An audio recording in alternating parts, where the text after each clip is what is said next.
Hello mga kabengbeng at mainit na araw ulit sa inyong lahat.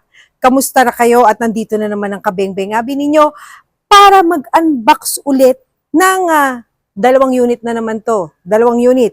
Actually wala siya ganong pagkakaiba pero gusto ko ipakita sa inyo kung ano ang unit na to. Ito ang Battle Arms Cyphos 9 PDW SBR at ang Battle Arms BAD GS. So tara, samahan niyo ang kabengbeng abi nyo at i-unbox na natin to. So pag nag-avail kayo ng unit na to, may kasama na po itong hard case original hard case po ito na galing ng US. Kasama na po yung pag nag-avail kayo ng unit. At may kasama rin po itong yung each unit may kasama siyang isang 30 rounds na magazine. So tara, pakita ko na sa inyo. Ito yung Battle Arms na Cyphos 9 PDW SBR. Ayan. Short barreled rifle siya. Ayan.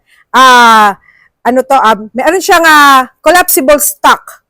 Ayan, yung Battle Arms Vert 2.0 collapsible stock. Ayan. Tapos na-extract din siya. Ayan. So pwede nyo siyang habaan. Kung ayaw nyo naman, pwede nyo rin siyang iklian. May hyper touch trigger system. May Picatinny rail. Kung matatandaan nyo, nag-unbox ako ng Battle Arms ko na unit.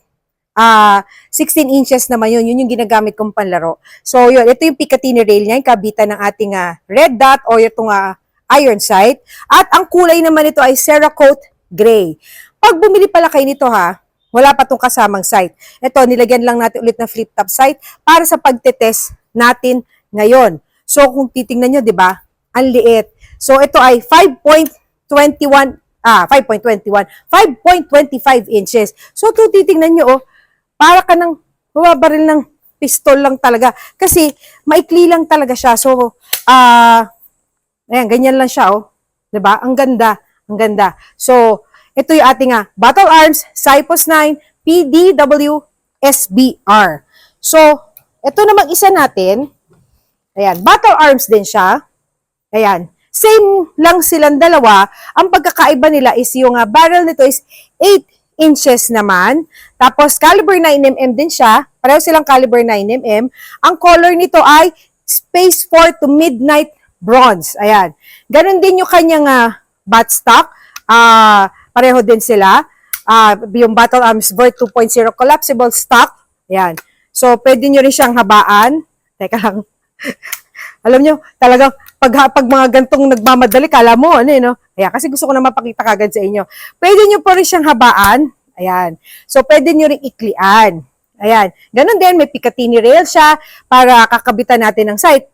It's either kung saan kayo mas komportable, kung sa iron sight or sa red dot. Ayun. Tapos, so, wala naman siya ganong pagkakaiba. Ang pagkakaiba lang nito doon sa, yung gamit ko na Battle Arms, magkaiba po kami ng buttstock.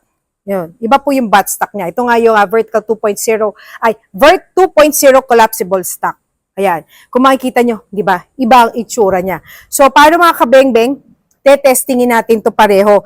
Kung ano pagkakaiba niya. Pag mas maikli ba o mas mahaba, malaki ang pagkakaiba. So, tara, samahan nyo ko at itetest natin sila pareho.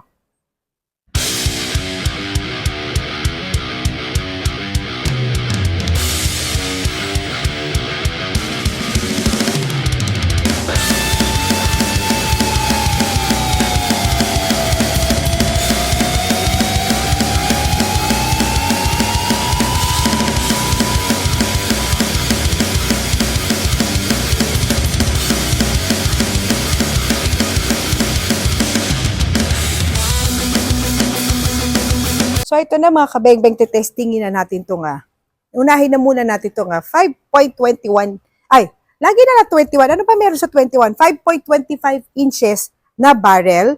Ayan. So, unahin na muna natin to. Tara, samahan nyo ko. Testingin na natin to.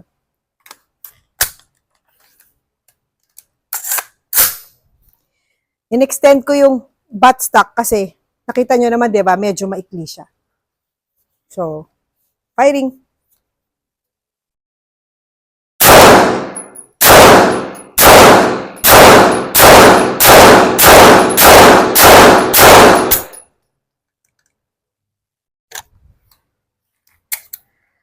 So, yun. Alam niyo, napakagaang niyang iputok. Pa rin. Kasi, I'm using a battle arms na rin kasi panlaro. Magaang talaga siya iputok. Actually, masarap siyang iputok. Lalo na to kasi ang ikli, di ba? Nakakapanibago lang kasi ang ikli niya. So, pero para lang siyang CMMG. Pero iba lang yung galaw niya. Kasi tawag dito battle arms to. Ayun. So okay naman siya. Magaang, maganda talaga. So, andito yung magazine release niya. Ayan. So, okay to. So, alam nyo, maganda talaga tong battle arms kasi no wonder din na marami ring gumagamit nito sa laro. So, maganda kasi, magaang lang siya. So, tara, putok ulit natin.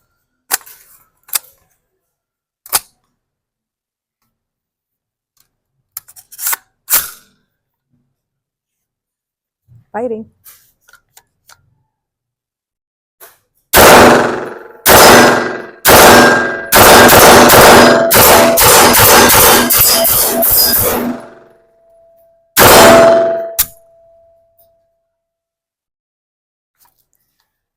So, yun. Alam nyo, sarap talaga niyang iputok. Magaang siya.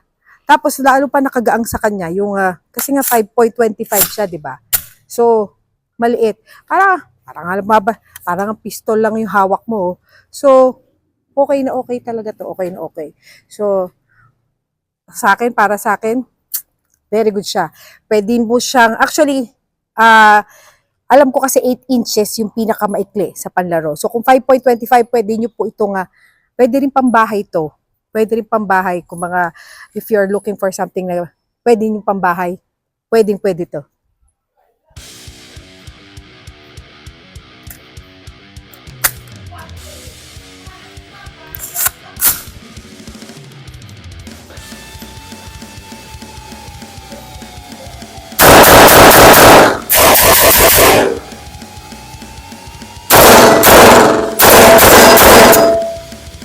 So, ito na mga kabengbeng.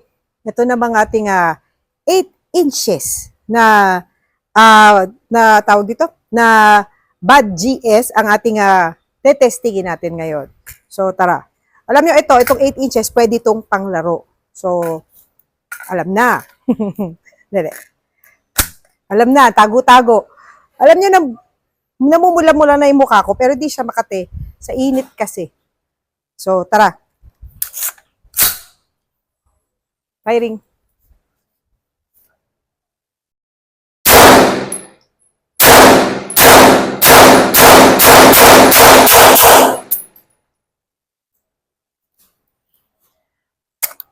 Wala na akong masabi. Napakaganda rin talaga ng battle arms. Actually, kaya nag-enjoy ako ilaro to. Kahit yung sa akin, 16 inches siya. Ayan. Sarap talaga niyang ilaro. Tsaka alam niyo yun, yung ang gaang niya, mismong unit magaang iputok. Kumbaga, hindi siya ganun kagaang na magbaka naman kasi pag may nakita nyo, hinawakan nyo, magpunta kayo tawag dito sa office pag hinawakan nyo, hindi naman magaang. May weight siya, pero hindi siya mabigat. Alam niyo yun, saktong-sakto lang.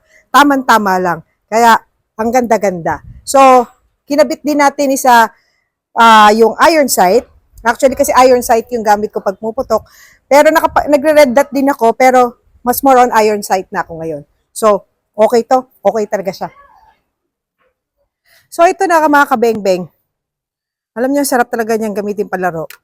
Parang gusto kong magkaroon dito. Yan. So,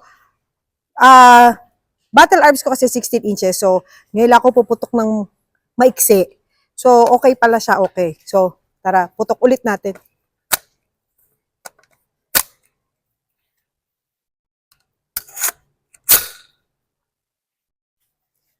Firing.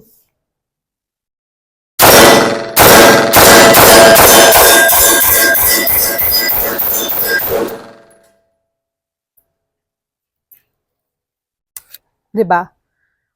Wala lang. Talagang masarap siya iputok. Na alam mo yung kahit nakaka-wasted na yung init. Pero pagdating dito, na-hyper ka ulit. Ang ganda talaga. So ito yung ating Battle Arms BAD GS na 8 inches. Ayan. So, Okay to, okay.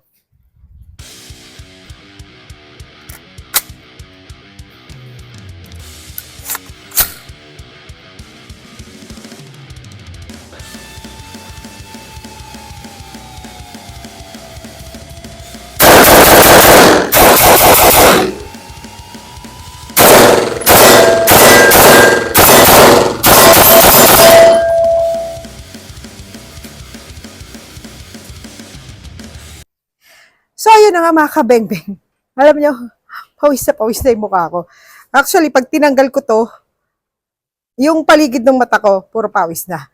Pag tinanggal ko naman to, pag tinanggal ko sa salamin ko, sobrang liwanag. As in, bagay sinabi sa news din eh. Pag nasa labas ka, if you can wear shades or any protective eyewear, kasi nga sa sobrang init, medyo nakaka-irritate din ng mata. Yung mukha ko nga po nagsisimula na siya magpula-pula, pero hindi siya makate dahil nga sa sobrang init. Mamaya maghihilamos ako ng malamig. So, ayun na nga mga kabengbeng, natapos na nating i-unbox at pakita sa inyo itong Battle Arms na Bad GS at itong PDW na SBR. So, ayan. Alam niyo, ang sarap niya talagang gamitin. Ang sarap niyang iputok. Ayan. Ito, pwedeng-pwede na itong panlaro. Itong 8 inches, pwede na. So, ayan. Sa mga naghahanap ng PCC, alam niyo na, Yun. So, yung mga kabengbeng, thank you po. Thank you ng marami sa lahat ng nanood ng aking videos at sa mga nanonood po. Kundi pa po kayo naka-like and follow sa aking page. Please do follow Kabengbeng Abi Facebook page at meron din po ako YouTube channel ang Kabengbeng Abi at don't forget to like and follow Espineli Trading Facebook page at meron din po silang YouTube channel ang Espineli TV. So, paano mga kabengbeng? Mukhang i-enjoying ko muna itong mga ano natin. Itong ating mga unit na to. So, kita-kits ulit tayo sa ating mga susunod na mga unboxing videos. Ayan. Alam niyo, epekto talaga na init yung pagiging bulol ko. Ayan. So, susunod natin mga unboxing videos at may mga units pa tayo mga may mga parating na bagong unit. So, yun na nga, abangan nyo. So, paano mga kabengbeng? Kita-kits ulit tayo.